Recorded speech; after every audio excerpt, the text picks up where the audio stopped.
I'm Father Vincent Anadi. I'm the parish priest of the parish. Okay, so Well, I wasn't here for the mass. I had my mass in the outstation. But the report which my assistant gave to me was that just about the end of the mass, he already said, "Go in peace, the mass is ended," and it was about to put the incense into the thurible. Then he heard something that sounded like a gunshot because he does not know if it was gunshot. That was how he reported it. So, and when that happened, he saw that the main door of the church was, being locked by one of the parishioners. So there was commotion already, because another sound of the gun went off. So they were standing there, like frozen, didn't know what was happening. Then there was a big sound. That was what he said. He didn't know if it was a grenade or whatever, but he heard a very big sound. So he was still trying to figure out where the sound came from and what happened. There was a commotion and people were running helter-skelter, trying to.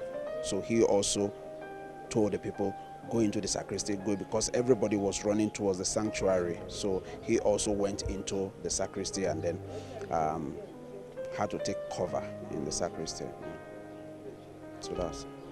so We have to put in more security measures because one thing we've learned from this was that we didn't have any CCTV camera around because they were not masked.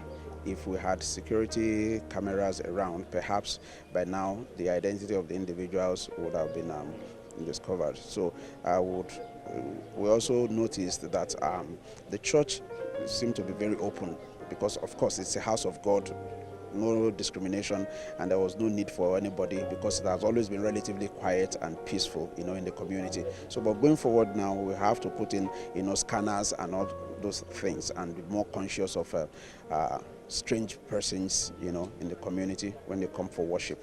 how does your parish recover from this? Well, right now we're still in shock.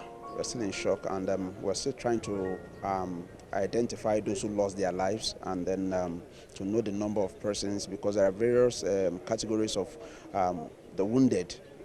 Some were severely wounded. Those are the ones in the hospital. Some were wounded, but they went to private hospitals, and also could go to the chemist for, just flesh wounds. So we're still trying to find out, who lost their lives, because by my counting, about 30 persons lost their lives, and of course the wounded, very many. As you can see, if you have gone to FMC and then St. Louis Hospital, there were so many persons who got injured during the attack.